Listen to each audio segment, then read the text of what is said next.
Bueno,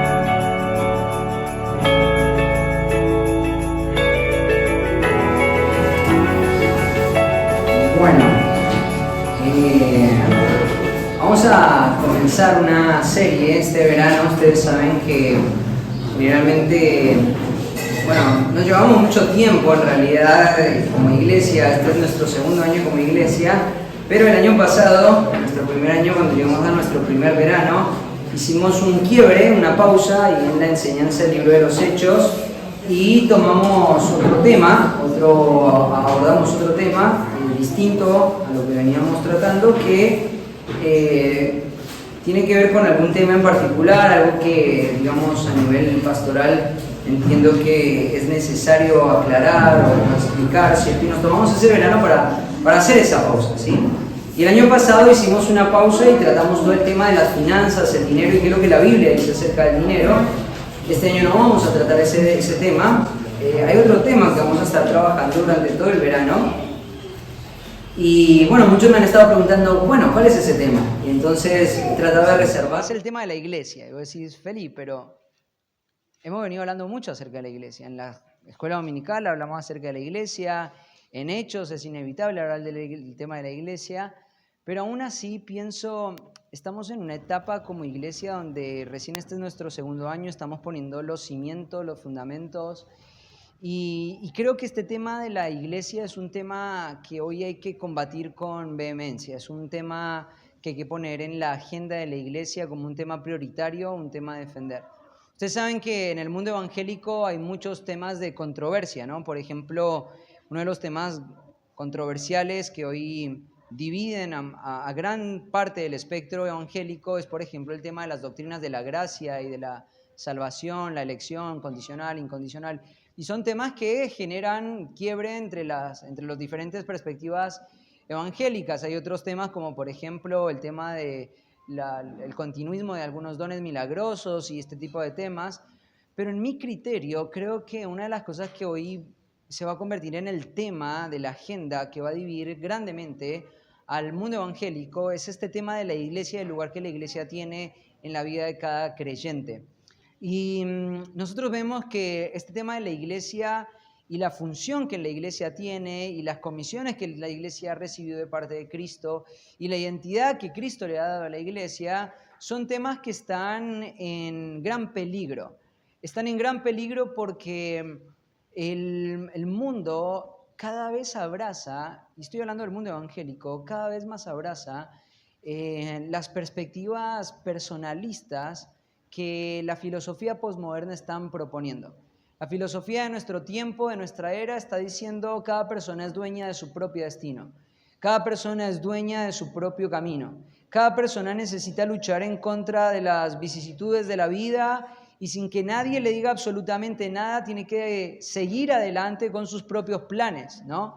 Y entonces eso pone al hombre en una posición, en una postura donde él es su propio rey. Y estas filosofías se han impregnado en el mundo evangélico en gran forma, donde hoy la gente no está preguntándose cuál es la forma en la que se glorifica a Cristo en la iglesia, sino que hay muchas voces diciendo los diferentes tipos de iglesias que hay en el mundo, ¿no? Y la intención de esta serie va a ser clarificar, va a ser hablar acerca de lo que Cristo quiere para su iglesia, lo que Cristo le ha comisionado a su iglesia, y hoy vamos a ver lo que el Señor ha designado para la iglesia, lo que Él ha apartado para la iglesia. Y durante los próximos domingos, durante el mes de enero y febrero, el único tema que vas a escuchar va a ser el tema de la iglesia. Y aunque muchos de ustedes ya están inmersos en una enseñanza bíblica, objetiva y clara, creo que todavía es necesario afianzar esto. Hay muchos de ustedes que todavía están batallando en el corazón por entender el lugar que la iglesia debería tener en sus vidas. Y esto se ve de maneras prácticas en la forma en la que vos organizás tu vida, tu agenda, tus prioridades.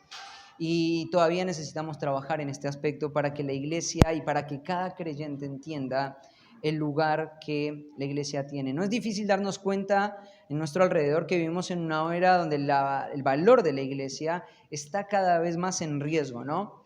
Es interesante porque en los años 60 se dio un movimiento que se llamó el Movimiento Jesús, ¿no? Este Movimiento Jesús, podríamos sintetizarlo con una imagen que encontré en internet. Es el movimiento que decía Jesús sí, iglesia no, ¿sí?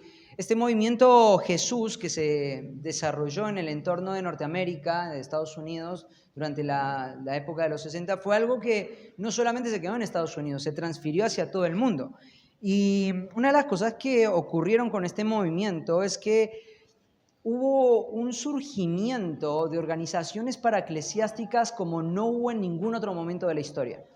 Uno de los movimientos que mayor promulgó, que mayor fuerza le dio a la creación de nuevas instituciones paraeclesiásticas fue este movimiento en los años 60. Una de las cosas que Wayne Mack, autor bíblico, un hombre fiel al Señor, escribe en su libro La casa de mi padre, hace la siguiente mención. Cientos de organizaciones paraeclesiásticas se dedicaron a la predicación del Evangelio y la enseñanza de la Biblia. Y en la mayoría de los casos, estas organizaciones han desviado la atención de los creyentes lejos de las iglesias locales. Toda una generación de líderes estaba ejercitando sus dones espirituales en otros contextos paralelos a los de las asambleas a las que asistían los domingos. Wayne Mack en este libro, en el capítulo 1 de La casa de mi padre, una de las cosas que él pone por delante es esta gran confusión que se gestó en los años 60 y que empezó a darle curso a esta expresión que él está mencionando acá y que nosotros la vemos hoy también. Esto no es una expresión que solamente se dio en los años 60, sigue hasta nuestros días. Ustedes saben que yo gran parte de mi tiempo, o la primera etapa de mi vida espiritual, la pasé en una institución paraeclesiástica. Y una de las cosas que me acuerdo que me inculcaban mucho, una vez tuve una conversación con un hombre que me decía, en mi tiempo, y este hombre me hablaba de por lo menos unos 15, 20 años antes de que yo estaba estudiando, me decía, venir a estudiar a una institución bíblica paraeclesiástica y volver a tu iglesia local significaba una derrota, significaba un fracaso. Todos esos años de estudio para volver a tu iglesia local era un fracaso.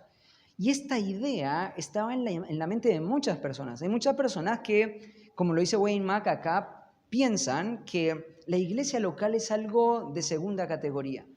Las cosas que son realmente relevantes son esas grandes organizaciones que acaudalan grandes cantidades de dinero, que convocan grandes cantidades de personas y que están teniendo un aparente impacto en nuestro entorno.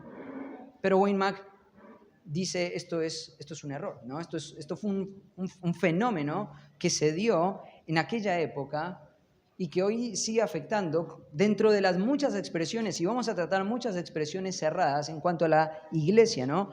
Entonces, algo que se trata de promover es cómo las instituciones o las empresas cristianas tienen una mayor relevancia que las pequeñas iglesias locales. Ahora, en contraposición de eso, un hombre finales del siglo XIX, dijo la siguiente frase, dijo, la iglesia es el lugar más preciado de la iglesia. Es el lugar más preciado de la tierra. Esto fue una frase que dijo Spurgeon, ¿no? La iglesia es en sí preciosa por muchas razones, pero principalmente es preciosa porque Cristo murió por ella. Spurgeon habló de la iglesia como aquel elemento que Dios más ama en su propio corazón. Ahora, una de las cosas que voy a tratar de exponer domingo tras domingo los próximos meses es una serie de fenómenos que se están dando alrededor de la iglesia, alrededor del cristianismo, que necesitamos ponerlos en avisos y ver qué es lo que la palabra de Dios, qué es lo que Cristo piensa con relación a estas diferentes expresiones. Para que podamos juntos como iglesia responder, ¿es esto lo que Dios quiere para el cristianismo, sí o no, de una manera rotunda? Ahora, si vos estás viniendo acá a la iglesia y estás escuchando esto por primera vez, creo que una de las cosas que te va a pasar es que te va a sonar muy agresivo mi mensaje. Y quiero decirte una cosa, hay algo que yo entiendo que yace en las escrituras mismas, y es el carácter de las escrituras. Las escrituras tienen algo que los teólogos llaman el carácter antitético de las escrituras. El carácter antitético de las Escrituras enseña de que la palabra es tan clara como para que todo el pueblo de Dios en las diferentes eras puedan distinguir lo que Dios quiere y lo que Dios no quiere. Y entonces la palabra de Dios genera esto, genera o aceptación o rechazo por medio de lo que se propone, ¿no? Y nosotros sabemos que cuando se habla de la vida espiritual, a lo largo de toda la historia, siempre han habido diferentes tipos de personas hablando de la vida espiritual. Si vos pensás, por ejemplo, en el tiempo de los profetas, habían muchas voces hablando acerca de Dios, ¿no? Habían voces que decían, este es el mensaje de parte de Dios. Este es el mensaje que viene de parte de Dios. Y entonces se levantaban hombres hablando en nombre de Dios y las personas escuchaban esos mensajes y las personas en el tiempo del Antiguo Testamento no se preguntaban si el mensaje que estaba escuchando venía de parte de Dios, sino lo que ellos inmediatamente escuchaban era qué tan cómodos se sentían con el mensaje que ese profeta estaba diciendo. Entonces, si se sentían cómodos con ese mensaje, ellos abrazaban ese mensaje, aunque muchas veces ese mensaje era fraudulento. Cuando vos, por ejemplo, pensás en el ministerio de Jeremías, esto ocurrió muchas veces. Y Jeremías era un hombre que era un profeta verdadero. Y él venía en nombre de Dios, y él hablaba en nombre de Dios, y él no transgiversaba el mensaje de Dios, pero la gente escuchaba ese mensaje y decía, yo no quiero ese mensaje, porque ese mensaje incomoda mi corazón, porque ese mensaje confronta mi pecado, porque ese mensaje estorba mi historia, estorba mi experiencia, estorba mi comodidad, ¿cierto? Y entonces no escuchaban a Jeremías, pero Jeremías era quien tenía el mensaje de Dios. Y esto lo vemos una y otra vez en las Escrituras. Y en el libro de Segunda de Pedro, Pedro nos advierte que tal como hubo falsos enseñadores en el Antiguo Testamento, en la antigua dispensación, también van a haber falsos enseñadores, falsos maestros en nuestro tiempo. Esto es una garantía. Y la pregunta es, ¿cómo podemos estar preparados para poder hacerle frente al error? ¿Cómo podemos hacerle frente a todos los problemas que nosotros vamos viendo que el mundo evangélico está levantando, las voces que se están levantando? ¿Cómo podemos crear criterios para poder distinguir quién tiene la razón y quién no? Bueno, prestando atención a las Escrituras, porque las Escrituras generan esto en la mente de las personas de quienes escuchan, una mente antitética, una mente que distingue lo que Dios aprueba y lo que Dios rechaza, cosa que durante mucho tiempo en el pueblo de Dios no pudo tener. Entonces, una de las intenciones que va a tener este estudio es poder brindarte a vos, aunque te suene un poco agresivo, criterios para generar una mente antitética. Ahora, quiero hacer una salvedad. Una mente antitética, una mente con criterios, no anula un corazón compasivo. Una mente antitética o una persona que tiene criterios escriturales no le da el derecho de sentirse mejor que cualquier otra persona, sea creyente o no. Sabemos que debemos defender la verdad. Sabemos que debemos defender las instituciones que Dios ha creado. Sabemos que debemos defender lo que el Señor proclama a través de las páginas de las Escrituras. Pero esto no puede resultar en un orgullo espiritual. Esto no puede resultar en un orgullo teológico, sino lo que esto tiene que hacer es generar un afán en nosotros de servir y en darnos en servicio a otros que están confundidos, a otros que están siendo llevados por la voz del error. Cuando nosotros escuchamos mensajes como el que vamos a escuchar hoy, lo que tenés que entender es que a medida que estos domingos vayas escuchando, inevitablemente una de las cosas que vas a empezar a hacer es empezar a evaluar tus propias experiencias, o vas a empezar a evaluar muchos lugares que se hacen llamar iglesia y que no son realmente una iglesia, o vas a evaluar la labor de grandes círculos evangélicos que no están sujetos a las autoridades y a las dinámicas de una iglesia local. Y en tu mente se van a generar criterios que van a confrontar todo este tipo de realidades. Pero este tipo de pensamiento se tiene que desarrollar en función de poder servir a un mundo en medio de confusión, no generar mayor orgullo. Entonces vamos a arrancar este estudio y el título para toda esta serie va a ser La iglesia en una era que se le menosprecia. La iglesia en una era que se le menosprecia. Y vamos a arrancar hablando desde los conceptos más básicos, ¿sí?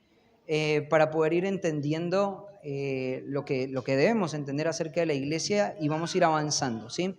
Lo primero que quiero hablar acerca de la iglesia es la palabra que se utiliza en el Nuevo Testamento para designarla. Ustedes ya la conocen muy bien, es la palabra eclesía, ¿no? La palabra eclesía es la palabra que se utiliza en el Nuevo Testamento para expresar el concepto de iglesia. Ahora, como muchas palabras en el Nuevo Testamento, hay un sentido general para esta palabra y un sentido particular para esta palabra, ¿sí?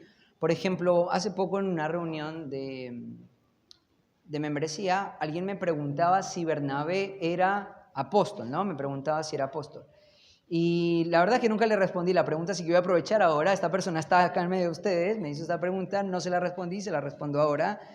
Mira, Bernabé no era un apóstol, entonces ¿por qué se le habla y en 1 Corintios o se le llama como un apóstol, ¿no? Bueno, porque la palabra apóstol, al igual que la palabra diácono o al igual que la palabra iglesia, que son las palabras apóstolos o la palabra eclesía o la palabra diáconos en griego, tenía un uso singular y un uso general. Entonces, por ejemplo, en el caso de la palabra apóstolos, tiene un uso que es un uso general que tiene que ver con personas que eran enviadas.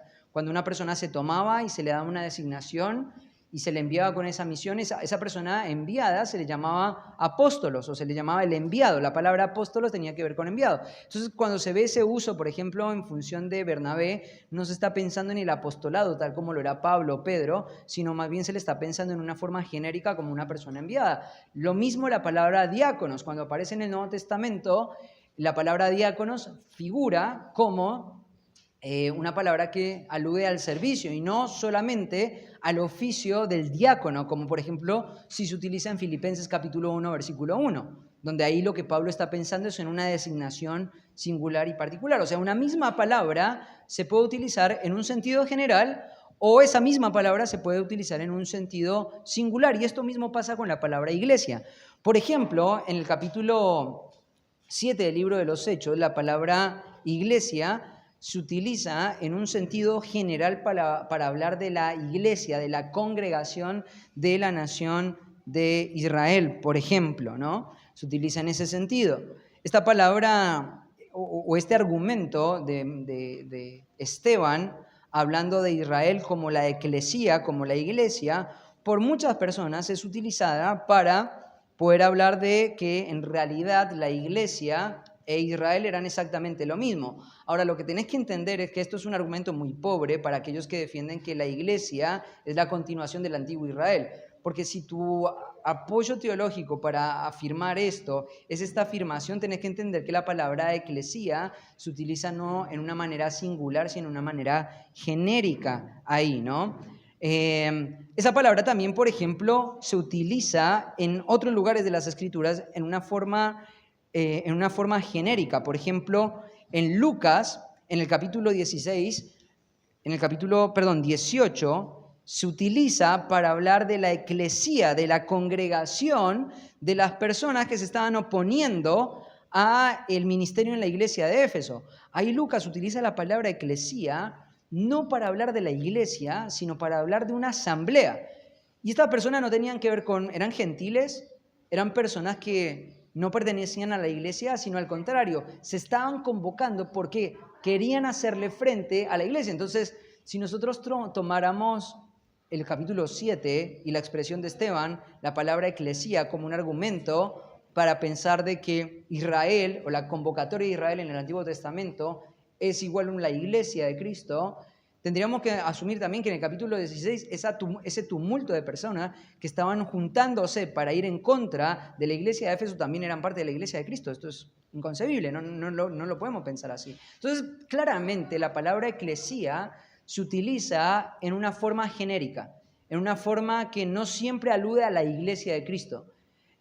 Por otro lado, hay momentos donde la palabra eclesía sí se utiliza en una forma singular, en una forma particular, que tiene que ver con el hecho de la iglesia de Cristo. Y eso lo deja ver claramente el contexto. Entonces, como la palabra apóstolos se puede usar para una persona enviada o para una persona que realmente es apóstol, como la palabra diácono se puede utilizar para un servicio o se puede usar para el oficio, la palabra eclesía se puede usar para hablar de una asamblea o para hablar también de la designación singular y particular de la iglesia de Cristo, ¿no? Esta palabra eclesía era usada para aludir a un grupo de ciudadanos que estaban siendo convocados por algún propósito en particular, ¿sí? Pero también es interesante porque la palabra eclesía tiene una connotación militar. Por ejemplo, esta palabra se utilizaba cuando se convocaba a una comunidad en particular porque había una batalla inminente. Entonces, esta palabra eclesía, o juntemos la eclesía, o llamemos a la eclesía, tenía que ver cuando habían enemigos incipientes que venían, amenazantes que venían, y entonces se convocaba la asamblea, la eclesía, para poder defender a esa comunidad en particular. Entonces ese uso era bastante particular también de esta palabra, ¿no? Tenían un propósito particular, eran un grupo señalado, delimitado y convocado, y esto es algo muy importante, era un grupo convocado de personas con un propósito que compartían en común, ¿no? Entonces, cuando hablamos de la designación y de la palabra para la iglesia, vemos esta palabra que es la palabra eclesia. Claramente que las escrituras no solamente se quedan con esta palabra para hablar de la iglesia, sino que además las escrituras utilizan una serie de ilustraciones para que en la mente del pueblo de Dios no quepa duda de qué es la iglesia y para qué sirve. Entonces, el próximo domingo vamos a estar hablando de esas ilustraciones para poder entender la iglesia. No lo vamos a tratar ahora, pero sí quiero arrancar hablando de lo que significa esta palabra iglesia, ¿no? Ahora, ahí, para poder entender la definición de lo que es la iglesia, primero tenemos que afirmar lo que no es la iglesia, ¿sí? Entonces, ¿qué no es la iglesia? Número uno, la iglesia no es un edificio donde se reúnen los cristianos, ¿sí? En primer lugar. En segundo lugar, no es una asociación religiosa, tampoco es una organización ética, ni tampoco es una asociación sociopolítica. Bueno, en nuestro manual de miembros hay más definiciones de lo que una iglesia no es, ¿no? Tampoco la iglesia es una agente de transformación social, ¿no? Cuando nosotros vemos los diferentes movimientos heréticos que se están desarrollando hoy, uno de los movimientos que con mayor fuerza se están desarrollando, por ejemplo, es el concepto de la iglesia emergente, ¿sí? Si alguno quiere entender un poquito más de esto, puede leer, por ejemplo, el libro de Iglesia Centrada de Timothy Keller. Él fue uno de los grandes propulsores de la iglesia emergente, y la iglesia emergente es uno de los grandes errores teológicos que hoy estamos viendo desarrollarse en el entorno evangélico. La iglesia no fue llamada a mimetizarse en la sociedad por medio de la política ni por medio de la filantropía para poder alcanzar los diferentes círculos de las personas o los diferentes círculos sociales, que esto es algo que estamos viendo que está mucho en auge, ¿no? Hace poco estaba leyendo acerca de que un pastor evangélico en Estados Unidos había sido llamado para orar y para bendecir a un presidente que tenía pensamientos y filosofías y políticas que iba a implementar y que implementó, que fueron totalmente contrarias a la fe cristiana. Y estos hombres hacen este tipo de acciones porque ellos piensan, es ahí donde tenemos que estar, es ahí donde la iglesia tiene que estar. Y entonces hay un gran debate en cuanto al rol que la iglesia debe cumplir en la sociedad. Entonces lo primero que tenemos que afirmar es que la iglesia no es una institución filantrópica donde lo que está pensando es en mostrar beneficencia continuamente para ganar a las personas. Eso no es la iglesia. Entonces, ninguna de estas cosas es la iglesia, ¿no? Cuando hablamos de una definición de la iglesia, tenemos que hablar que la iglesia es la embajada del cielo en la tierra. Eso es una definición para la iglesia. Otra de las definiciones que a mí me gusta de la iglesia local, por ejemplo, es la asamblea de aquellos creyentes en un área determinada que convocados se reúnen en el nombre del Señor Jesucristo para supervisar y cumplir las ordenanzas de Cristo. Hay muchas definiciones de la iglesia, ¿no? En el libro de Primera de Timoteo tenemos una definición hermosa. Ahí en el libro de Timoteo se nos dice que la iglesia es la columna de la verdad y es el baluarte de la verdad, ¿no? Es columna y baluarte de la verdad, ¿no? Entonces necesitamos tener en claro lo que la iglesia no es y lo que la iglesia sí es, ¿no? Por otro lado, también tenemos que definir cuándo la iglesia comienza, que esto es otro tema de gran debate, ¿sí? Todos estos temas los vamos a ir desarrollando a medida que pasen los domingos en el verano, pero voy simplemente dando destellos de los grandes desafíos que tenemos en nuestro tiempo, en el entorno evangélico, para entender la iglesia. Uno de los grandes debates que hay en cuanto a la iglesia es cuándo comenzó la iglesia. Entonces, hay algunos que sostienen que la iglesia ha existido desde que la institución de Israel se formó. Entonces, la iglesia y Israel son solamente una misma cosa, son una misma expresión. Y entonces ellos ven una unidad. Y aunque es real, en las Escrituras hay una unidad, hay una unidad redentiva, hay un tema unificador en las Escrituras que es el reino de Dios, esto no quiere decir que no hay distinción de eras y de instituciones a lo largo de toda la historia del plan redentivo de Dios. Entonces hay algunos que dicen que la iglesia existe desde la institución de Israel. Hay algunos otros que dicen que la iglesia fue inaugurada por Cristo mismo en Mateo capítulo 16. Y están los otros que dicen que la iglesia comenzó en Hechos capítulo 2 en la fiesta de las primicias, en el día de Pentecostés, con la llegada del Espíritu Santo. Lo cual yo creo que realmente es así, ¿no? Y después lo vamos a ir detallando y vamos a adentrarnos en este debate. Entonces debemos decir esto es lo que no es la iglesia, esto es lo que es la iglesia, y debemos afirmar que el capítulo 2 del libro de los Hechos es cronológicamente el momento donde la iglesia comienza, ¿sí? Comienza. Pero antes de eso, no podemos negar de que aunque la iglesia se inaugura en Hechos capítulo 2, Cristo anticipó y dio destellos de lo que Él esperaba para la iglesia. Y aunque no tenemos muchas enseñanzas extensas de Cristo con respecto a la iglesia, sí tenemos algunas. Y esas pocas algunas son sumamente valiosas. Y en el día de hoy yo me quiero centrar en una que se encuentra en el libro de Mateo capítulo 16. En el libro de Mateo capítulo 16, en el capítulo 16, versículo 13 al 19. 16 al 19. Mateo 16 al 19.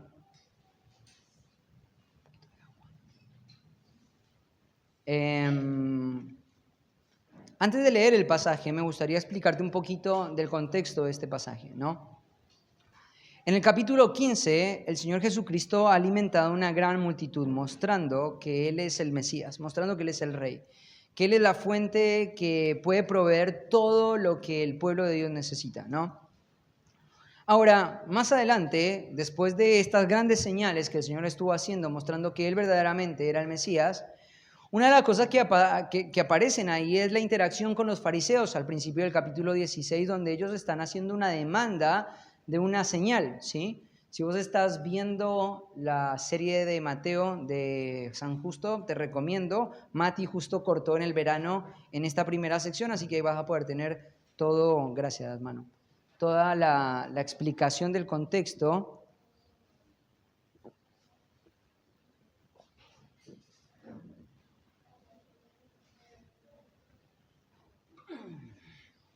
Ahí estamos.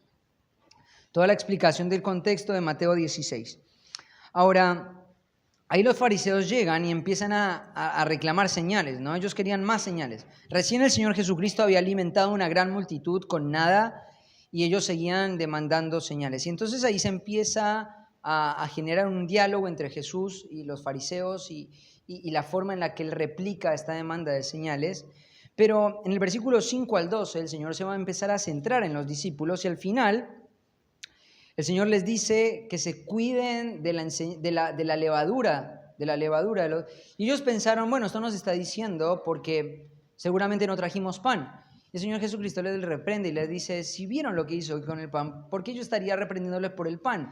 No es eso lo que les quiero decir. Y mira lo que dice el versículo 12. Entonces entendieron que no les había dicho que se guardasen de la levadura del pan, sino de la doctrina de los fariseos y de los saduceos. Que se guardasen de la doctrina de los fariseos y de los saduceos. Cuando el Señor Jesucristo les dijo, tengan cuidado de la levadura, Él no estaba hablando del pan físico. Él no estaba hablando de una manera literal, estaba hablando en una forma que ellos debían captar. El Señor está haciendo una advertencia simbólica, una lección pedagógica para que entendamos una advertencia. ¿Y cuál es esa advertencia? Tengan cuidado de la doctrina de los fariseos. ¿Cuál era la doctrina de los fariseos? Porque la doctrina de los fariseos podría llegar a representar una amenaza para los discípulos, ¿no? Al contrario, uno ve que el Señor Jesucristo ve a los fariseos continuamente siendo señalados como enemigos de Cristo, como enemigos del propósito redentivo de Dios, como enemigos de los planes de Dios. Y entonces, ¿por qué tendría sentido, frente al ver la actitud que Cristo tiene frente al fariseísmo, hacer una advertencia de la doctrina de los fariseos? ¿No les parece redundante esto? Si claramente la actitud que Cristo había tenido era el rechazo, ¿por qué hacer una advertencia? Y quiero decirte por qué Cristo hizo una advertencia en cuanto a la doctrina de los fariseos. La doctrina de los fariseos sigue estando en vigencia y sigue estando con mucha fuerza a los ojos de muchos que hoy incluso profesan creer en Cristo. Porque la doctrina de los fariseos es sumamente atrayente. Es sumamente atrayente. Vos decís, no. Cuando vos pensás en fariseos, pensás en hipocresía. Cuando vos pensás en fariseos, pensás en una connotación negativa. Sí, quizás ya no vemos el concepto de fariseos en nuestro tiempo. Quizás ya no vemos el concepto de hipocresía siendo tan alevosamente proclamado en nuestro tiempo, pero la doctrina de los fariseos sigue en vigencia. ¿Cuál es la doctrina de los fariseos? Esta es la doctrina de los fariseos. La doctrina de los fariseos decía lo siguiente: ¿estamos esperando un Mesías? Sí. Ellos se veían como hombres nobles.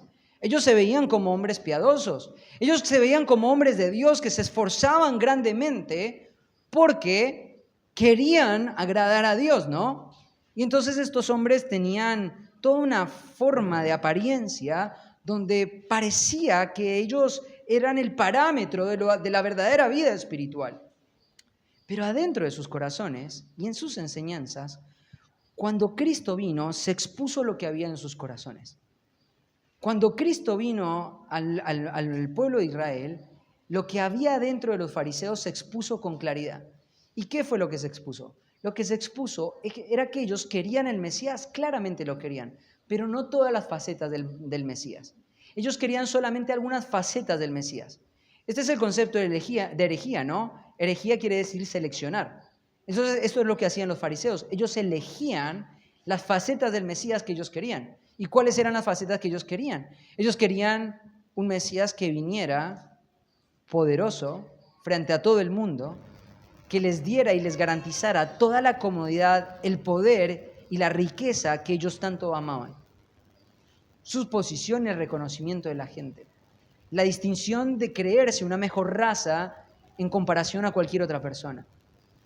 Ellos amaban el dinero, por ejemplo.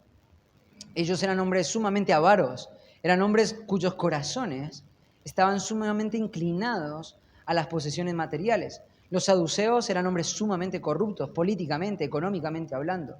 Ellos habían creado sistemas en el sistema sacerdotal de manera tal que ellos podían enriquecerse en grandes formas. Entonces, claro, ellos querían un Mesías, pero ellos no querían todas las facetas del Mesías. Ellos querían este Mesías que iba a garantizar la riqueza y el bienestar de estas personas. Y cuando vos ves la doctrina de los fariseos desde esa perspectiva, pensás, eso suena muy parecido a lo que muchos dicen hoy, ¿no? Venía Cristo, Él va a resolver todos tus problemas. Venía Cristo, Él va a resolver toda tu familia, todos tus problemas familiares, todas tus dolencias, ¿cierto? Y entonces se presenta la faceta de este Cristo que muestra a un Cristo servil, a un Cristo que está dispuesto a darte todo lo que vos querés, todos los caprichos que vos necesitas, pero que no está dispuesto a mostrarlo como realmente es, el amo y el dueño, el Señor de todo. Y entonces cuando vino Cristo y el Mesías, Él mostró todas sus facetas, Él mostró todos sus ángulos, pero los fariseos no querían todas sus facetas. Ellos solamente querían algunas facetas, querían los beneficios de ese Cristo, no querían someterse a ese Cristo. Y entonces, cuando vos pensás en la doctrina de los fariseos, es una doctrina que está en vigencia. Hoy uno de los grandes temas de debate es poder afirmar a Cristo como Salvador sin la necesidad de que sea tu Señor. Yo quiero que Cristo me dé todos los beneficios del cielo y la vida eterna sin tener que someter mi vida a Él. Claramente, cuando nosotros hablamos del señorío de Cristo, no estamos hablando de esta respuesta para poder obtener el favor de Dios, no, sino es la evidencia y las marcas de una persona que ha sido trasladada de las tinieblas a la luz del Dios admirable. Y entonces, esta es la doctrina de los fariseos. Mostrar a un Cristo que es servil pero que no es Señor. Esto era lo que ellos querían. Y entonces el Señor Jesucristo sabía que había una gran amenaza en esta forma de doctrina y entonces les va a decir, tengan cuidado de la doctrina de los fariseos. Ahora, inmediatamente después, y este contexto es sumamente valioso estudiarlo porque esto le va a dar mucha fuerza a lo que viene después, una de las cosas que el Señor va a hablar para poder resguardar a sus discípulos de la doctrina de los fariseos es la institución de la iglesia verdadera. Y entonces ahí en el capítulo 13 vamos a tener una enseñanza sumamente valiosa. Mira lo que dice el versículo 13. Viendo Jesús la región de Cesarea de Filipo, preguntó a sus discípulos, diciendo, ¿quién dicen los hombres que es el Hijo del Hombre? El Señor Jesucristo arranca esta charla, este diálogo, utilizando una pregunta para generar un disparador y de eso empezar una conversación sumamente útil, sumamente valiosa, ¿no? Y entonces la pregunta va a tener que ver con qué es lo que la gente piensa. Y esto tiene que ver grandemente con lo que acaba de decir de la doctrina de los fariseos, porque para los fariseos el Mesías tenía que ser este hombre servil que venía a suplir todos sus apetitos egoístas. Y entonces ahora Jesús va a generar esto, pensamiento antitético. Jesús sabe que para poder generar una generación sólida de discípulos, tiene que generar un pensamiento antitético. Y entonces va a generar una serie de preguntas para que en estas preguntas los discípulos puedan crear la capacidad de poder distinguir. Mira lo que dice. Bueno, ¿qué dice la gente? Bueno, la gente dice que sos Juan el Bautista, Elías, otro Jeremías o alguno de los profetas. Entonces, claramente lo que Jesús quiere hacer es poder trabajar en la mente de sus discípulos para que la forma en la que ellos piensan acerca de Cristo se distinga de todos los pensamientos que hay acerca de Cristo. Los fariseos dicen, por un lado, que el Mesías debería ser una persona que viene y les sirve y les afirma frente a la nación de Roma, garantizando todos sus deseos. Hay otra gente que dice que Jesús es un buen profeta, ¿cierto? Como por ejemplo el mundo musulmán afirma eso, el mundo musulmán posmoderno, que hoy está tratando de tener una actitud más ecuménica, dice, no, Jesús no es un mal hombre, él fue un gran profeta, fue un profeta. Me acuerdo que una vez estaba hablando con un musulmán en la calle Libertad en Buenos Aires y él me decía, nosotros no estamos en contra de Jesús, nosotros creemos en Jesús. Nosotros creemos que Jesús es un profeta valioso para la historia del mundo. Nosotros creemos en el valor que Jesús tiene, ¿no? Y me lo decía un musulmán a mí, ¿no? Y me trataba de convencer de esto. Pero Jesús va a calar más profundo en el entendimiento de sus discípulos. ¿Qué dice la gente? Bueno, esto es lo que dice la gente. Los fariseos, que sos un Mesías servil. Y algunas personas dicen que sos un mensajero de Dios, un buen profeta. Ahora, ¿esto es suficiente para poder ser un participante del reino? Un tema muy importante. Todo lo que estás leyendo acá lo tenés que someter al propósito del libro de Mateo. El propósito del libro de Mateo es poder entender, poder discernir cómo se ve un participante del reino. Y entonces, un participante del reino se puede amoldar a la doctrina de los fariseos de ninguna manera. Un participante del reino se puede amoldar al pensamiento de que Jesús es solo un profeta de ninguna manera. Entonces, Jesús dice, bueno, eso es lo que dice la gente. ¿Y vosotros? ¿Quién decís que soy yo? Y entonces viene esta afirmación de parte de Pedro en nombre de los discípulos que va a generar una clara separación entre los que participan del reino y no participan del reino. Y entonces responde Simón Pedro y dice, tú eres el Cristo, el Hijo del Dios viviente. ¿Sabes una cosa? Para Pedro no era una novedad quién era Cristo. Pedro sabía quién era este Cristo. Cristo venía hablando acerca de él. Cristo venía predicando. Él venía diciendo que era lo que él esperaba, que era lo que él demandaba. Él demandaba el arrepentimiento. Él demandaba la sumisión a él. Él era el que dijo, alguno que quiera venir en pos de mí, tome su cruz y sígame. Esté dispuesto a morir. Él fue el que le dijo al joven rico, vende todo lo que tienes y sígueme. Este mismo hombre fue el que dijo a todos que ninguno que quiera ganar su vida la podrá ganar, sino que la va a terminar perdiendo, y todo aquel que pierda su vida la terminará ganando. Es este hombre que está mostrándose como el rey absoluto, el dueño absoluto de toda la nación de Israel y de todo el mundo en realidad. Y entonces cuando Pedro dice, tú eres el Hijo del Dios viviente, tú eres ese Mesías esperado, Pedro está reconociendo que este hombre es la autoridad máxima sobre todo el universo. No solamente está reconociendo eso, porque también tenés que entender la mente de Pedro al decir esto, ¿no?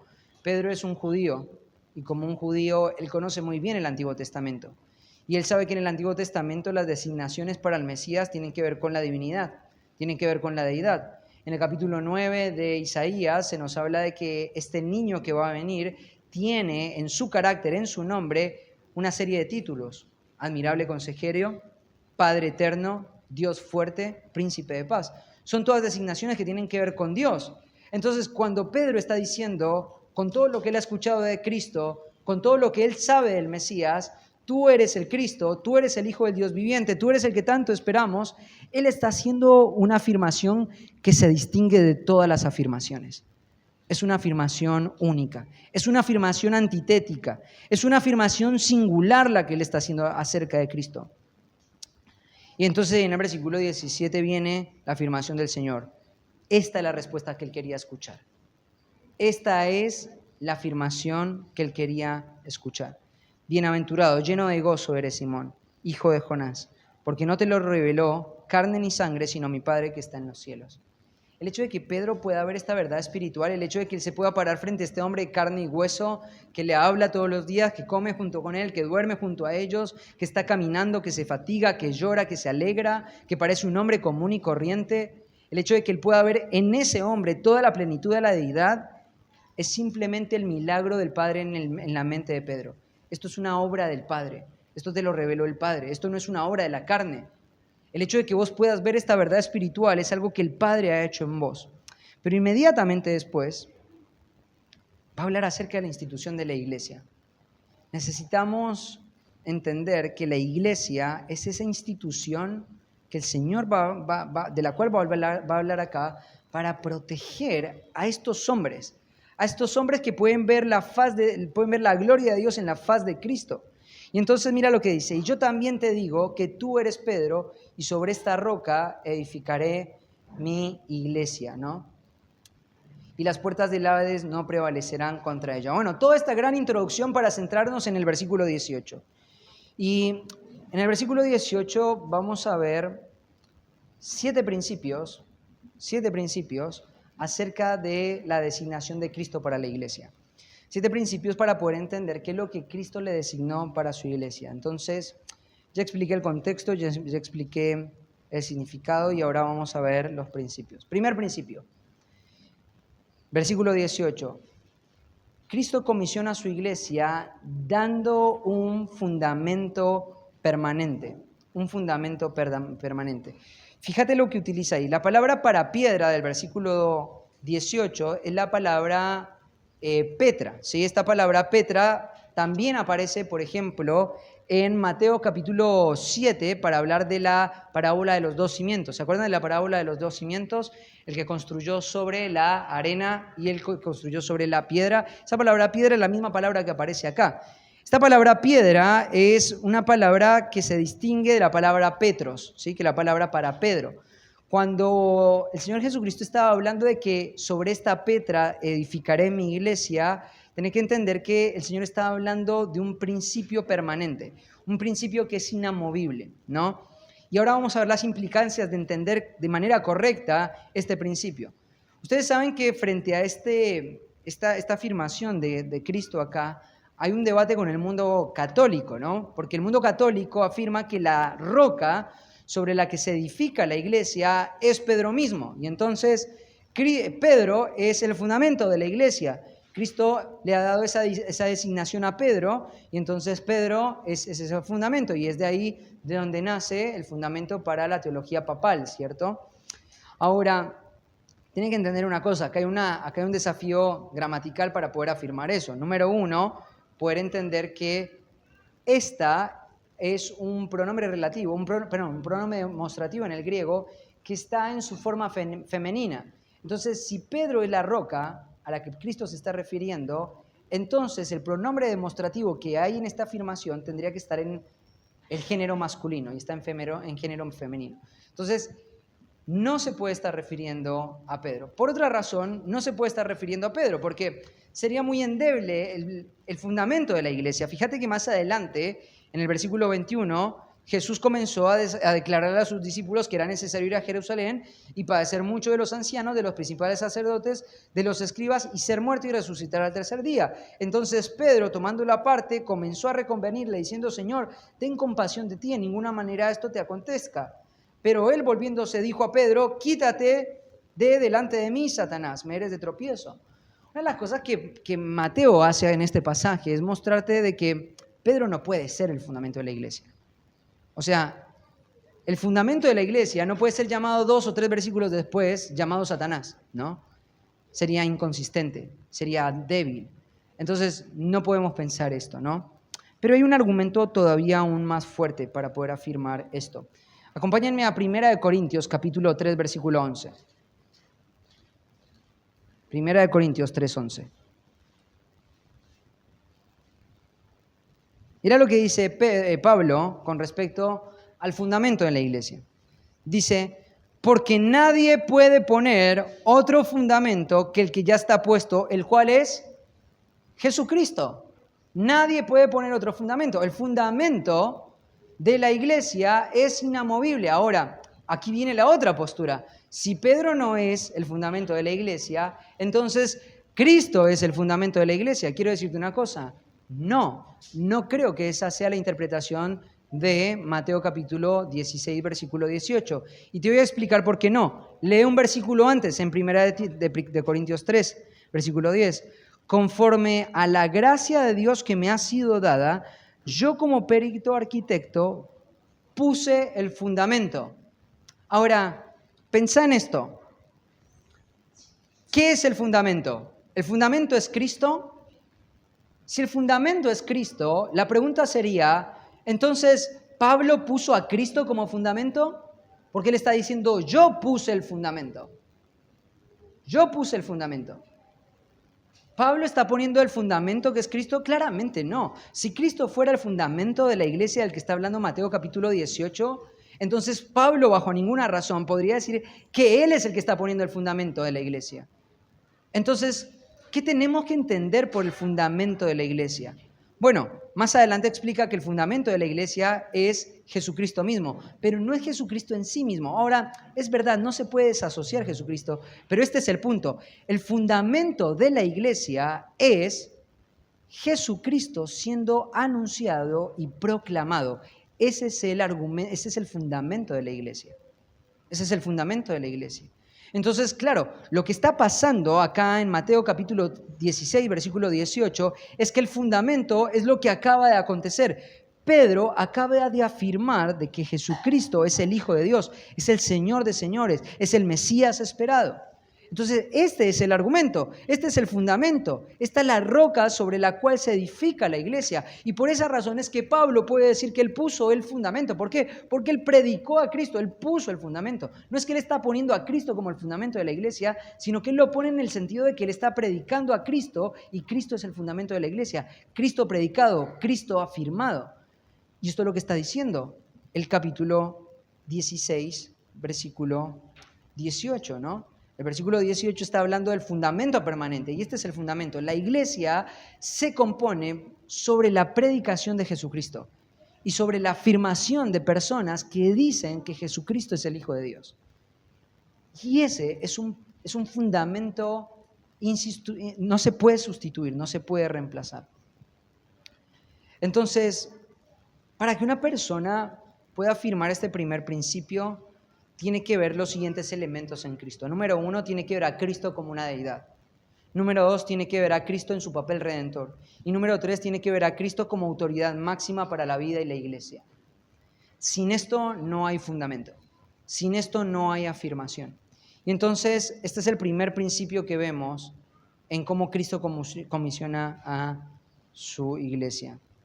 Cuando estos elementos son abiertamente afirmados por un conjunto de personas que se diferencian del mundo, que quieren a un Dios, que no quieren a un Dios a la medida de sus deseos, sino que quieren someterse a este Cristo, entonces allí está la verdadera iglesia de Cristo.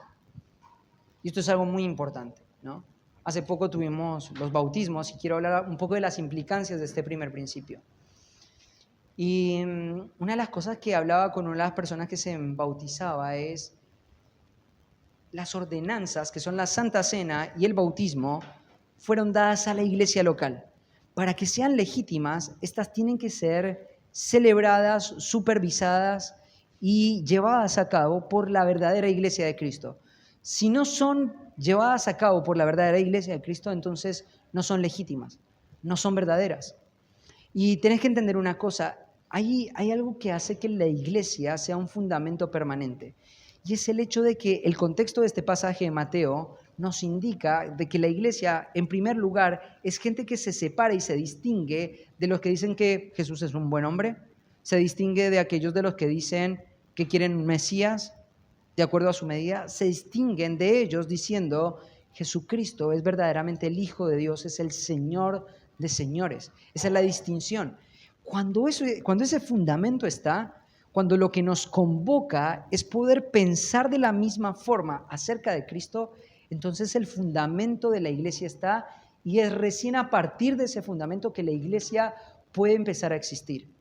Por más de que una congregación de personas se reúna los domingos, se llame a sí mismo iglesia, se convoquen, utilicen la Biblia, utilicen los mensajes de Dios, pero no tengan las características de este fundamento, no se separen de la doctrina de los saduceos, no puedan distinguir a Cristo como algo más que un profeta, no hay iglesia. No hay iglesia de Cristo. No hay iglesia de Cristo. Y esto es sumamente importante afirmarlo en una era de tanta confusión. Segundo principio, fíjate, ahí en el versículo 18. Cristo comisiona a su iglesia involucrándose personalmente. Fíjate otra afirmación.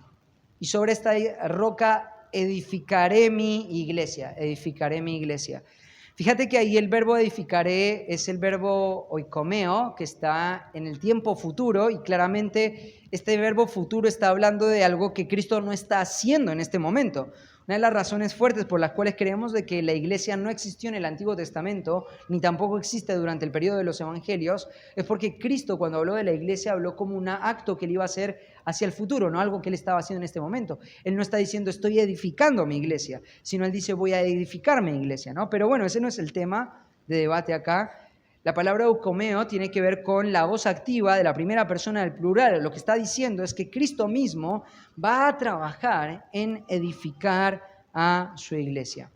¿Sabes que esta pequeña expresión nos anticipa la realidad de que la composición de la iglesia o la forma en la que la iglesia ha de desarrollarse va a ser una actividad propia del mismo Señor Jesucristo? Esta frase parece simple, pero es sumamente profunda. Y te digo una cosa, esta frase parece simple, pero es la frase que más usurpación está teniendo en nuestro tiempo en el mundo evangélico. Cuando Cristo habló de que Él iba a edificar su iglesia, Él se adjudicó solamente a su propio poder el poder de poder edificar la iglesia. Y esto es algo que realmente en el corazón de un creyente debería llenarle de ofuscación, de rechazo. Ver cómo hay personas, líderes y hombres que se levantan en nuestro tiempo tratando de usurpar el lugar que Cristo se adjudicó a sí mismo. Y te voy a decir de qué forma lo hacen. Pero primero quiero darte un argumento bíblico. Fíjate que en el capítulo 2 de Hechos, cuando empieza la iglesia, en el versículo 41 empezamos a ver esta actividad de Jesucristo en la vida de la iglesia. Hechos 2:41. Acompáñame a Hechos 2:41. Dice de la siguiente manera: así que los que recibieron su palabra fueron añadidos, y déjame hacer una nota a pie de página, y fueron añadidos, porque el verbo acá es un verbo aoristo pasivo, en la voz pasiva. Lo que está indicando acá no fue que la iglesia los añadió, no fue que los creyentes se añadieron como si fueran una voz media, quizás en una forma reflexiva. No está ni en la voz activa, ni está en la voz media en una forma reflexiva, está en la voz pasiva. Fueron añadidos. ¿Qué está indicando esto? Esto está indicando de que alguien por fuera de los que se incorporaban y por fuera de la iglesia los estaba incorporando en la iglesia. ¿Quién es ese que está por fuera? Cristo está añadiendo aquel día como 3,000 personas. Cristo está añadiendo personas a la vida de la iglesia. Pero esto no solamente se ve en este versículo 47. alabando a Dios y teniendo favor con todo el pueblo. Fíjate lo que dice, y el Señor añadía cada día a la iglesia a los que habían de ser salvos. Cuando nosotros pensamos en esta expresión de Cristo, yo edificaré mi iglesia, lo que tienes que entender es que la composición de la iglesia local es una labor exclusiva de Cristo. Es una labor que solamente Él puede hacer. Es una labor que le compete solamente a Él. Es la jurisdicción de Cristo, no es la jurisdicción de un pastor. No es la jurisdicción de un autor de libros bíblicos. Es la jurisdicción de Cristo. Y entonces acá en Hechos te dice que el Señor era quien añadía a la iglesia, quienes habían de ser salvos. Fíjate en el capítulo 6, versículo 7. Y crecía la palabra del Señor y el número de los discípulos. Vuelve a aparecer el mismo patrón. Acá aparece en la forma reflexiva, pero no está en la voz media. También está en la voz pasiva. Y eran multiplicados grandemente en Jerusalén. Y entonces una y otra vez vemos que la labor de multiplicar los creyentes y hacer que la iglesia crezca, que la iglesia se edifique en todos los sentidos, es una labor de Cristo. La iglesia no lo puede hacer. Por más de que la iglesia gaste todas sus fuerzas, todos sus recursos, todo su tiempo en tratar de lograr un verdadero convertido, no lo va a poder hacer. Porque eso es una obra de Cristo. Ahora, quiero abrir un paréntesis con esto. Esto no quiere decir, lo que estoy afirmando no quiere decir que la iglesia no es responsable por la proclamación del evangelio. Porque algunas veces cuando uno habla de esto de Cristo edificando la iglesia y añadiendo a los que han de ser salvos, muchas veces llevan a personas a pensar de que la responsabilidad que tenemos en la proclamación de la palabra de Dios es algo que a nosotros no nos compete, y eso no es así. Es nuestra responsabilidad dolernos por un mundo que se pierde. Es nuestra responsabilidad sufrir ante la realidad de que hay personas que se están yendo al infierno. Es nuestra responsabilidad proclamar la verdad de Dios una y otra vez, incesantemente, sabiendo de que Dios ha decidido salvar a las personas por medio de la locura de la predicación. Además, todos estos pasajes que te estoy leyendo se desarrollan en el entorno de una iglesia que predicaba la palabra. Entonces no podemos pensar de ninguna forma de que no somos responsables de anunciar el mensaje de salvación. Pero hay algo que tenemos que hacer: predicar el mensaje de salvación sabiendo que quien edifica la iglesia no sos vos. Sabiendo de que quien constituye a los nuevos conversos en la iglesia no sos vos. No lo podemos hacer. Tal como Pedro pudo hacer esa afirmación porque el Padre hizo una obra en su entendimiento y en su corazón, Él lo sigue haciendo en nuestro tiempo, no lo podemos hacer nosotros. Entonces Cristo está edificando su iglesia. Pero no solamente en el sentido numérico de las personas que crecen, no solamente en ese sentido. Si vos vas, por ejemplo, a 1 Corintios capítulo 11, déjenme buscar la cita. 1 Corintios, capítulo 11, versículo 9. Mira lo que dice. No, me parece que no. Perdón, 19. 11, 19. En el entorno de los abusos del Señor dice, porque es preciso que entre vosotros haya disensiones para que se haga manifiesto entre vosotros los que son aprobados. Es necesario, ¿no? Acá hay dos palabras interesantes en el griego. Está la palabra gina, que dice propósito, y está la palabra condicionante, que es necesario, ¿no? Ahí esa palabra griega que habla, es necesario, es preciso. ¿Por qué es necesario? Bueno, porque acá era necesario, lo que está diciendo Pablo con esto, era necesario que hubiesen estos problemas en la vida de la iglesia para que la iglesia, frente a los problemas, pudiera distinguir quiénes eran verdaderamente espirituales y quiénes eran verdaderamente carnales. Pero es interesante porque esta expresión que Pablo está diciendo acá muestra que frente a todo el mar de problemas y de disensiones que había en la iglesia, detrás de eso estaba Cristo organizando, orquestando aún las deficiencias de la misma iglesia para cumplir sus propios propósitos. Entonces, Cristo no solamente edifica a su iglesia en la forma en la que Él va añadiendo las personas que Él ha designado para que estén en una congregación en particular, sino que además Él va orquestando y permitiendo que pase todo lo que es necesario en la vida de una iglesia. Vuelvo a decir, Esto no quiere decir que como creyentes no somos responsables de proteger nuestra iglesia. Esto no quiere decir que como creyentes no somos responsables de luchar en contra del pecado. Esto no quiere decir que no debemos cumplir los mandamientos de los unos a los otros que dice el Nuevo Testamento. De ninguna manera tenemos una responsabilidad en todo esto. Pero en la medida que nosotros vamos haciendo todo esto, tenemos que pensar en esto. Tenemos que pensar, Cristo es quien edifica la iglesia. ¿Saben una cosa? Yo no tengo reloj, así que soy peligroso. No sé si alguien tiene ¿alguien me dice la hora? 12:20, bien, todavía tenemos tiempo, una hora más. No, faltan varios principios, vamos a seguir avanzando. Una de las cosas que claramente son una amenaza para este principio es ver todo el movimiento del Iglesia y crecimiento que hoy se está promoviendo en grandes círculos. Hoy los parámetros para poder medir la efectividad de una iglesia son la forma en la que esa iglesia crece. Aún mismo hay predicadores expositivos que evalúan que el fruto de su ministerio se ve en la cantidad de personas que están congregándose en una iglesia. Y para muchos la forma y la cantidad de personas que se congregan en una iglesia local son o motivo de jactancia o motivo de preocupación, ¿no? Ahora, no entiendo por qué razón la iglesia de Cristo está tan preocupada en el número de quienes llenan las butacas de la iglesia. Puede ser que haya una preocupación legítima en el hecho de querer ver personas ser salvadas, y eso está bien, pero pienso que el éxito de una iglesia en ninguna forma se puede medir por la cantidad de miembros que la componen, en ninguna forma. Porque eso es algo que el Señor ha designado, ¿no? Y eso es una labor que el Señor está haciendo.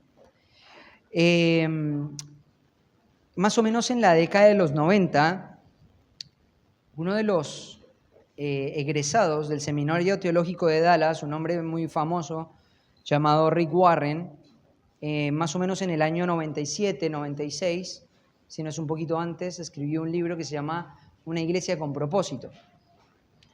Y este hombre fue proponiendo una forma de crecimiento para la vida de las iglesias que está centrada y está pensada en la persona que no conoce a Cristo, ¿sí? Y a partir de este momento, el movimiento pragmatista fue creciendo exponencialmente. Igual, este movimiento pragmatista no se desarrolló con Rick Warren, sino que empezó en realidad en la década de los 70. En el mundo evangélico en Estados Unidos hubo un movimiento que hizo que muchas personas empezaran a dejar de congregarse, y esto empezó a generar una gran preocupación en grandes círculos evangélicos en Estados Unidos. Y esto lo que hizo fue hacer que los líderes de las iglesias se replantearan la forma en la que la gente venía a la iglesia. Ahora, es interesante porque hay un hombre que se llama William Hendricks, que él hace una explicación en cuanto a este movimiento. Hendricks hace una crónica del movimiento pragmatista que estaba logrando de que miles de personas nuevas volvieran a las puertas de la iglesia, volvieran a los salones de la iglesia. Pero Hendricks, frente a este comportamiento, lo que hizo fue tratar de moverse rápidamente para ver si esto que se estaba viendo en Estados Unidos en finales de la década del 70 y principios de la década de los 80 era real. Entonces él empezó a hacer una consultoría, una encuesta muy grande, y esto fue lo que él recaudó. Dice: hay un lado oscuro en los informes recientes sobre el vertiginoso aumento de la asistencia a la iglesia en Norteamérica. Mientras un número incontable de personas de afuera de la iglesia pueden estar acudiendo en masa a la puerta delantera de la iglesia, un flujo constante de los de adentro está abandonando por la puerta trasera. Se estima que 53,000 personas dejan la iglesia cada semana para no volver jamás. ¿Sabes qué es lo que estaba pasando en Estados Unidos? Estaban preocupados por la línea recta en la asistencia en la iglesia. Y entonces empezaron a idear formas, y esto es a lo que yo llamo la usurpación del rol de Cristo en la iglesia. Empezaron a dejar de escuchar que Cristo había dicho, yo edificaré mi iglesia, para los pastores mismos ponerse en lugar de decir, yo voy a edificar mi iglesia. Y lo que empezaron fue a reinventar la forma en la que la iglesia debía, y la iglesia y los cultos debían ser celebrados. Y uno de los grandes expositores de esto fue Rick Warren, que dijo, necesitamos cambiar el paradigma. No debemos pensar en los integrantes de la iglesia, sino tenemos que pensar en las personas que están afuera de la iglesia.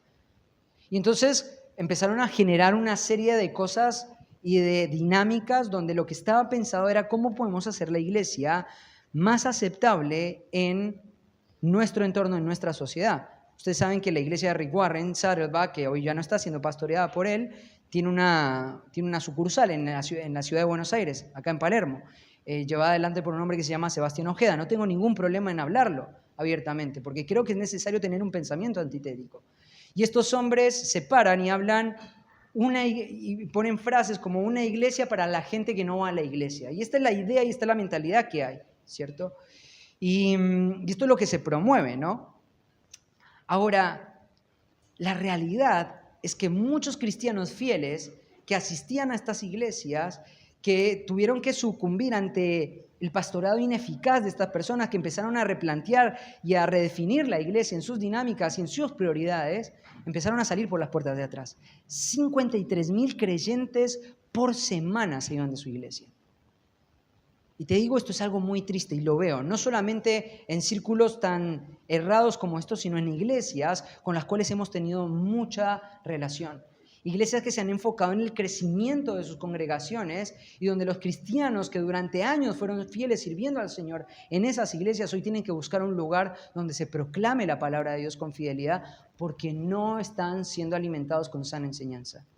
Y es más, algunos de ustedes están acá porque sus iglesias de las que venían eran iglesias multitudinarias donde se abandonó la fidelidad para poder abrazar el pragmatismo. Es interesante porque aún en una denominación no muy fuerte como la Convención Bautista del Sur, Rick Warren fue expulsado de la convención en el año 2023, hace 2 años atrás. Te digo una cosa, esto es algo que es tremendo, es tremendo. Y te digo una cosa, nosotros no estamos exentos de esta filosofía, porque nosotros, muchos de ustedes, muchas veces están evaluando las dinámicas que nosotros planteamos para la iglesia en función de qué tan útiles van a ser, en vez de preguntar qué tanto representa el deseo de Cristo en nuestra iglesia. ¿Sabes una cosa? El crecimiento de nuestra iglesia es algo que a mí no me preocupa. Ayer estaba hablando con un pastor que me decía, hace poco tiempo me dediqué a predicar expositivamente, siento que es una tarea ardua, siento que es una labor que me agobia, que es grande, que es pesada. Tengo otras presiones, tengo la presión de mi trabajo, de mi familia, hay situaciones en la iglesia que atender. Pero una de las cosas que me sorprende es que en la medida que más predico la palabra, empieza a llegar gente que nosotros no estamos buscando a la iglesia. Y te digo una cosa, cuando escucho expresiones como esta, digo amén por esos hombres. Porque no usurpan el lugar que Cristo tiene en la iglesia. Cristo dijo, yo edificaré mi iglesia. Él se involucra personalmente en la edificación de su iglesia.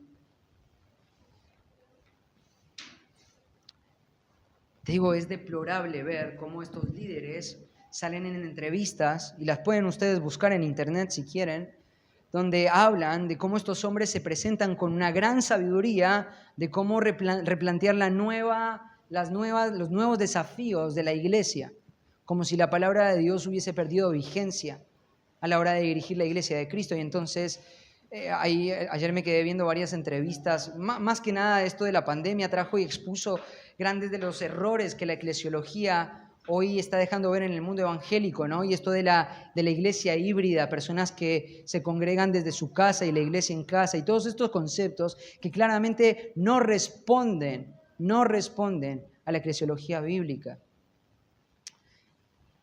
Y entonces se dejan ver estos problemas, ¿no? Pastores que tratan de mostrarse. Y te digo que es lo más triste de esto, en la medida que iba viendo las entrevistas, la gente iba viendo en la televisión estos hombres que tienen voz, que tienen lugar, que tienen pantalla, que tienen las luces en medio de ellos, ¿cierto? Y la gente respondía diciendo, amén, cuán sabio, qué bueno, no hay que preocuparse por estas cosas. Estas cosas son preocupaciones del delante, ya no son las preocupaciones. Entonces, te digo una cosa, es algo que quiebra mi corazón pensar de que hay gente que está siendo seducida por esta forma de error. Y nosotros necesitamos entender esto. Cristo está involucrado en la edificación de su iglesia. Tercer principio. Cristo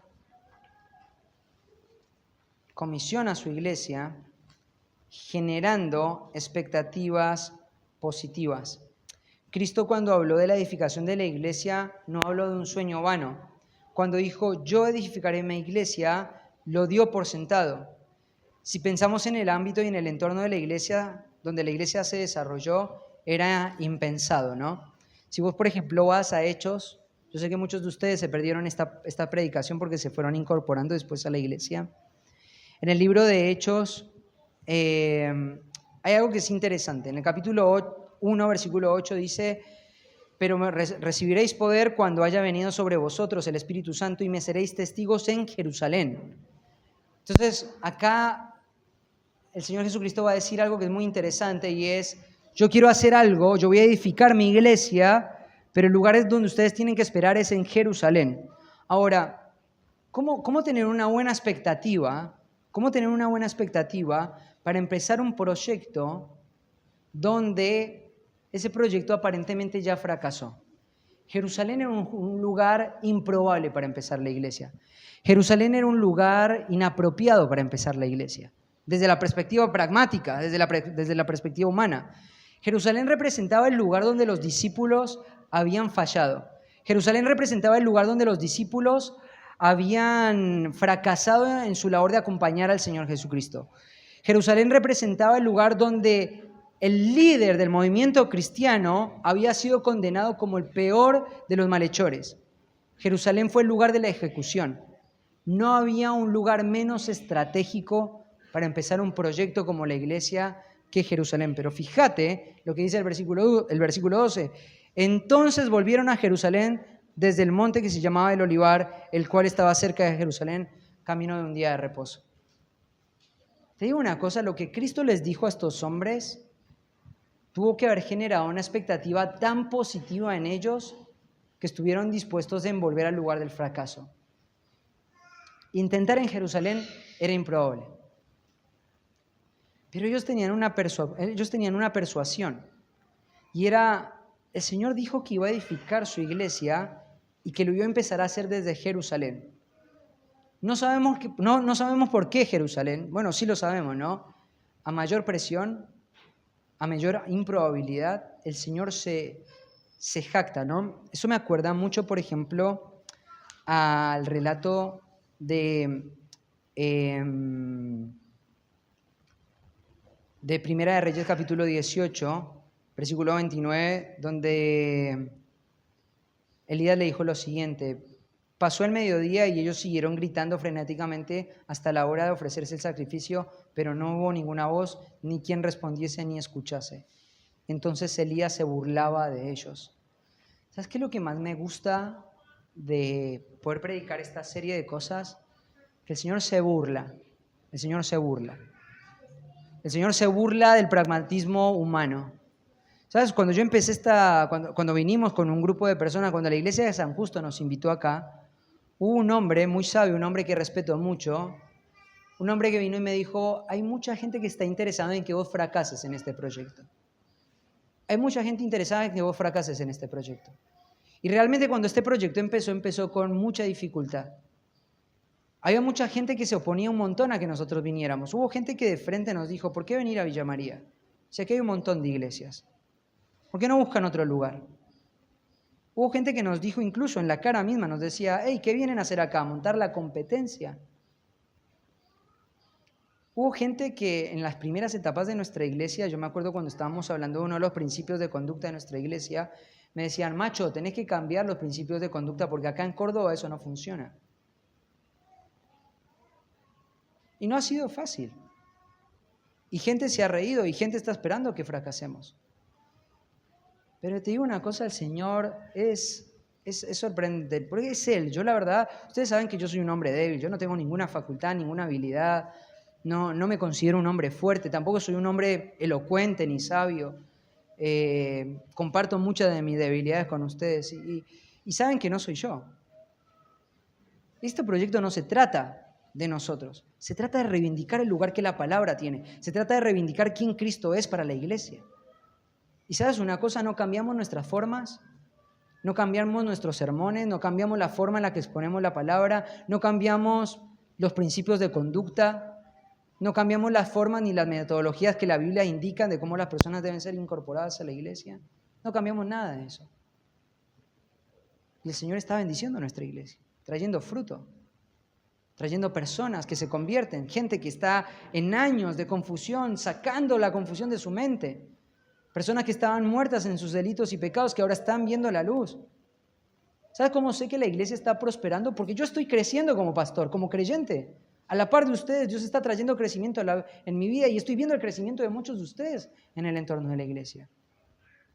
¿Sabes qué? Yo tengo una expectativa positiva, tal como los discípulos tenían una expectativa positiva. Hay muchas iglesias, sí, quizás no sea el mejor entorno para hacerlo, sí, pero hay una expectativa positiva. ¿Por qué? Porque Cristo dijo que iba a edificar su iglesia.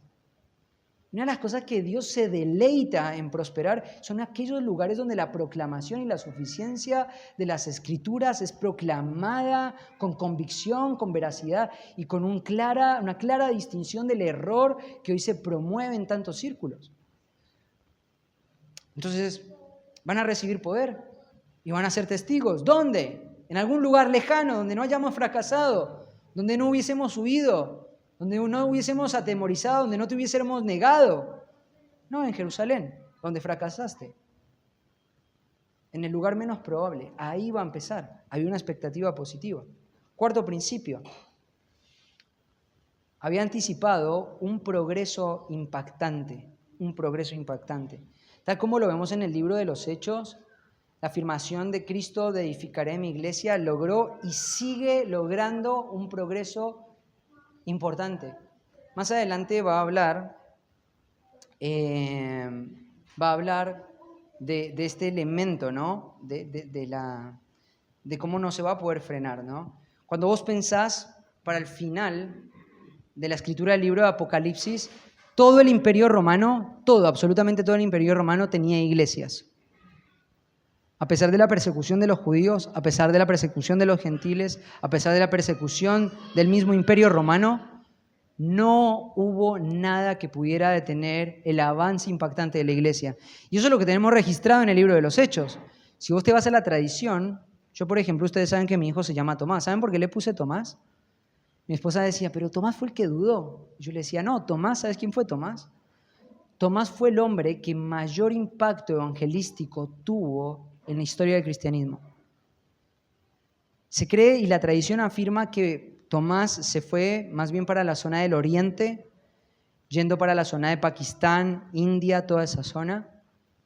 Y la tradición cuenta cómo la vida de Tomás fue tan impactante y su alcance fue todavía mucho más extenso que el alcance que Pablo logró en el mundo romano.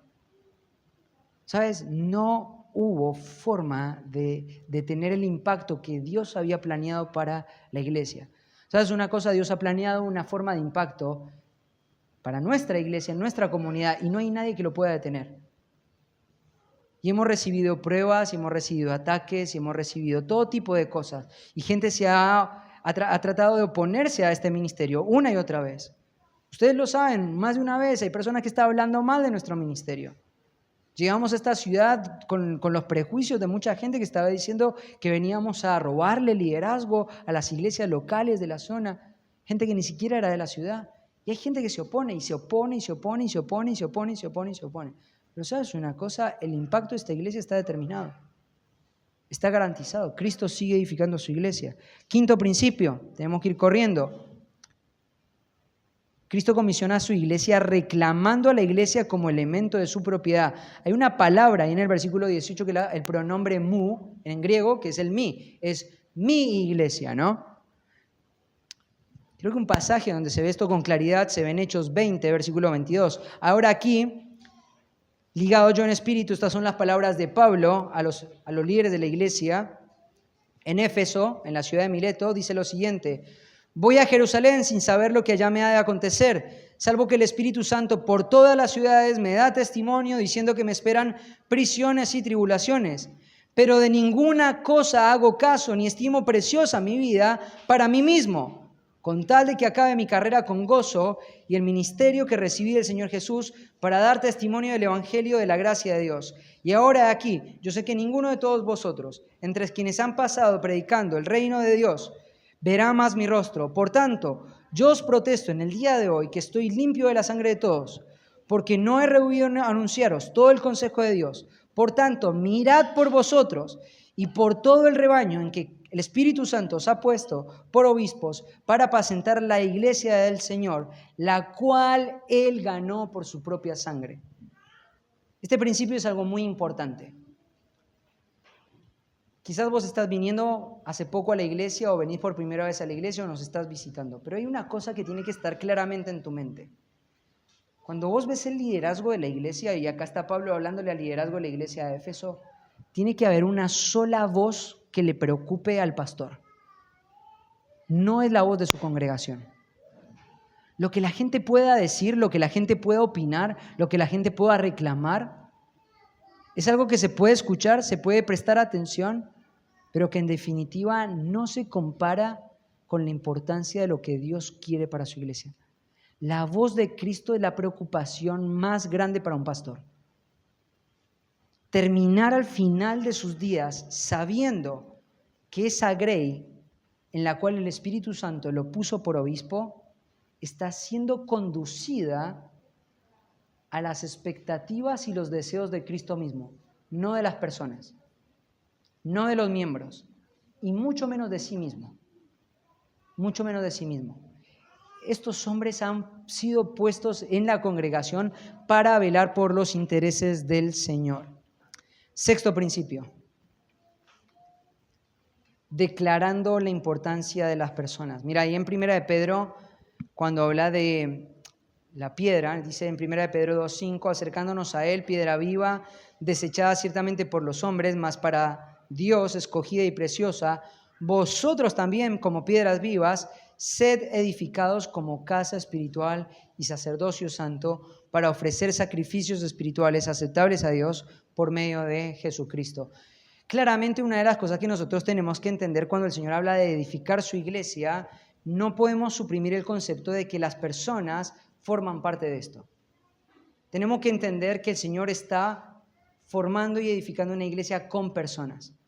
Hay una relevancia en las personas.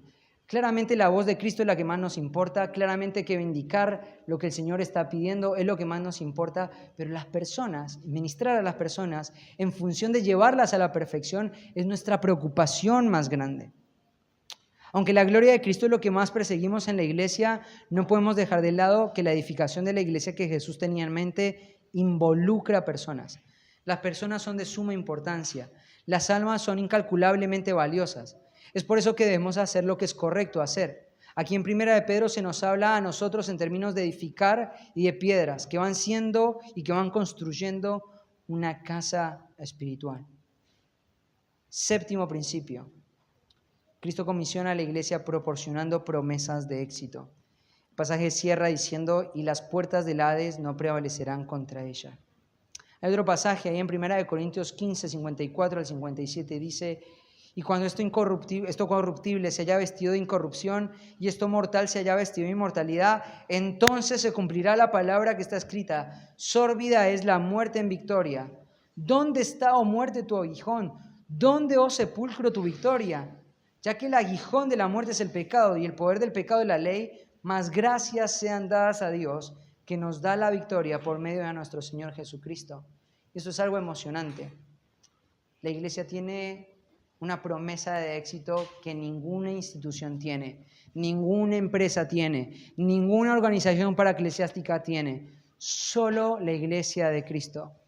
No voy a explicar lo que significa las puertas del Hades prevalecerán, porque ya lo hemos hablado anteriormente, esta imagen del antiguo mundo, la iglesia yendo a atacar esta ciudad fortificada, no pudiendo la muerte arremeter, personas siendo rescatadas del mundo de la muerte no tiene el poder, para detener la victoria de la iglesia. Entonces, cuando pienso en la iglesia de Cristo, cuando pienso en la iglesia local, pienso lo mismo que dijo Spurgeon. Es el lugar más precioso del mundo. Es el mejor lugar para estar. Y aunque yo sé que en tu vida hay muchos elementos que están en la periferia, como tu trabajo, como parientes, tendrías que hacer de la iglesia un lugar de suma prioridad, un lugar de suma relevancia, un lugar de sumo deleite. ¿Sí? Oramos y terminamos.